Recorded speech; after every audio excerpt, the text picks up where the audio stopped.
Bonjour à tous. Tout d'abord, j'aimerais vous souhaiter une bonne année 2023. J'espère qu'elle sera remplie de belles photos et de nouvelles découvertes photographiques.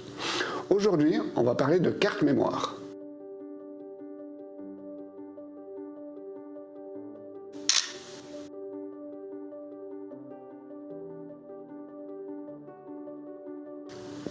Pour les cartes mémoire, il y a différents types de cartes mémoire.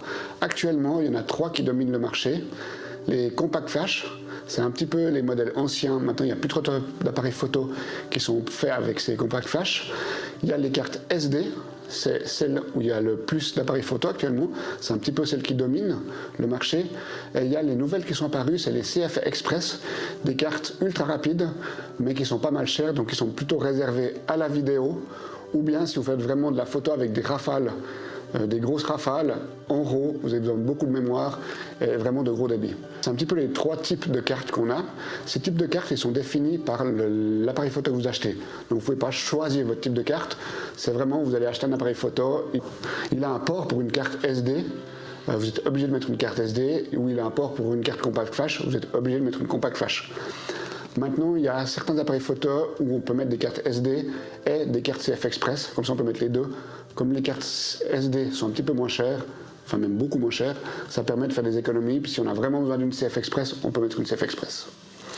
Il y a aussi les cartes micro SD qui sont réservées plutôt pour les smartphones et pour les drones. Ces cartes, on peut les mettre dans les appareils photo via des adaptateurs. Moi, je vous le déconseille parce qu'on a des risques de corruption. Parce que un adaptateur, c'est des petits connecteurs et il peut y avoir des soucis au niveau des connecteurs. En fait, plus on a de connecteurs, plus on a d'intermédiaires entre l'appareil photo et la carte, plus on a de risques d'avoir de la corruption, d'avoir des problèmes, des erreurs sur les photos et d'avoir au final des photos illisibles.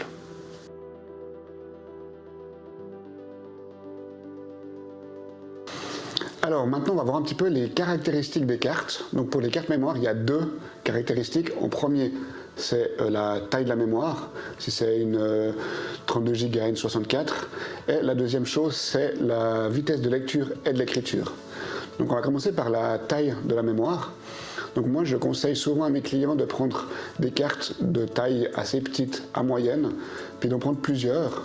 Par exemple, de prendre des cartes de 32 Go ou 64 si vous travaillez au RAW. Si vous faites que du JPEG, des fois même une 16 Go, ça peut suffire.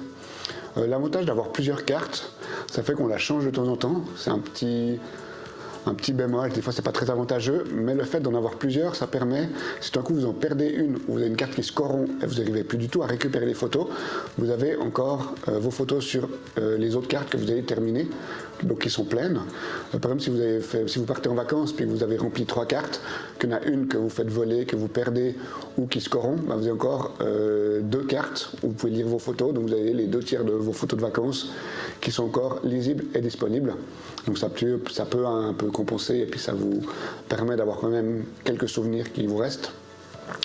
Et aussi un avantage d'avoir plusieurs cartes de petite taille de mémoire, c'est que moi souvent je change.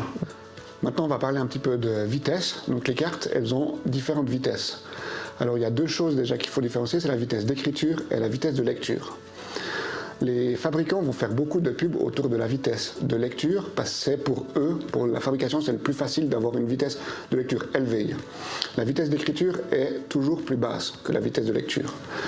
Nous, ce qui nous intéresse, c'est la vitesse d'écriture, parce que la vitesse de lecture, ça va juste vous permettre de transférer rapidement vos photos sur votre ordinateur. Mais en gros, quand vous faites un shooting, si vous faites des séries, une rafale de photos, la vitesse de lecture, ça ne sert à rien en fait. Donc c'est vraiment que la vitesse d'écriture qu'on regarde.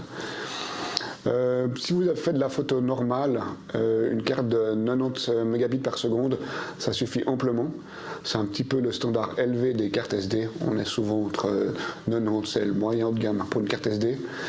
Et pour les cartes CF Express, on est plutôt à 300, 900, même 1000 mégabits par seconde.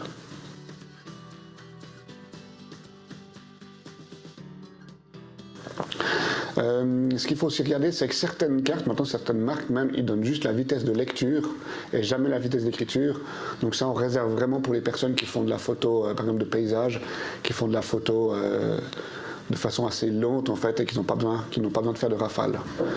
La vitesse d'écriture sur une carte, ça influence fortement le prix. Donc si vous n'avez pas besoin d'avoir une vitesse d'écriture élevée, privilégiez des cartes avec des vitesses d'écriture basses. Elles seront nettement moins chères et il y a un petit peu moins de risque de corruption aussi. En ce qui concerne les vitesses d'écriture, on va aussi juste aborder un petit peu en vitesse la vidéo. Donc si vous faites de la vidéo en 4K, il faut absolument des cartes qui ont une vitesse d'écriture de minimum 300 mégabits seconde. Un petit peu plus c'est mieux, sinon en fait votre appareil il va pas réussir à écrire assez rapidement, donc votre vidéo elle va un petit peu laguer.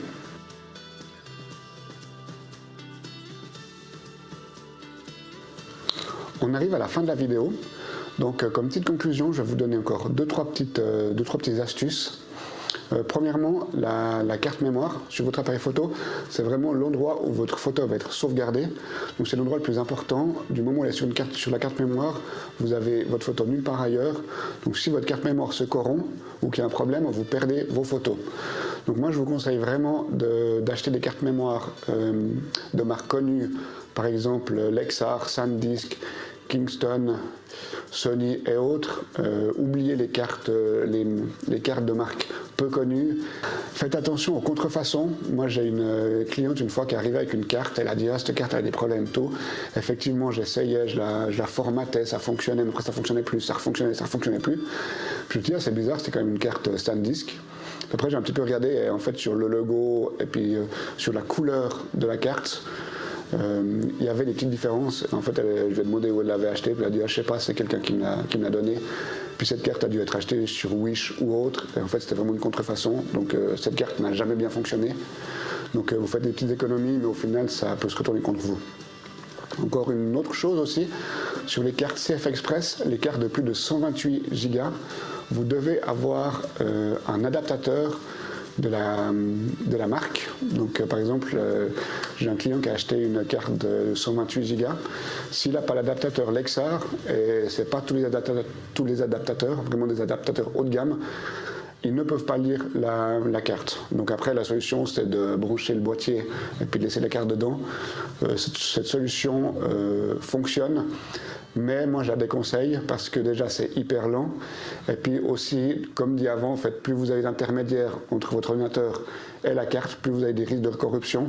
Donc brancher une prise USB à votre ordinateur qui se branche sur l'USB de votre appareil photo, l'appareil photo va aller lire la carte, vous avez plus de risque de corruption que si vous passez directement avec un lecteur de carte directement sur l'ordinateur. C'est le plus rapide et aussi le plus safe. Voilà, et comme dernière petite conclusion, n'oubliez pas, la meilleure façon de conserver vos photos, c'est de les imprimer, d'en faire un album, parce que c'est là qu'on peut le plus les visualiser et où on n'a pas de problème de corruption et de fichiers qui se perdent. Alors merci d'avoir regardé cette vidéo, n'hésitez pas de vous abonner, activer la cloche, et lâcher un petit like, ça fait toujours plaisir. Et puis si vous voulez mettre un petit commentaire, on vous lit attentivement et même on vous répond.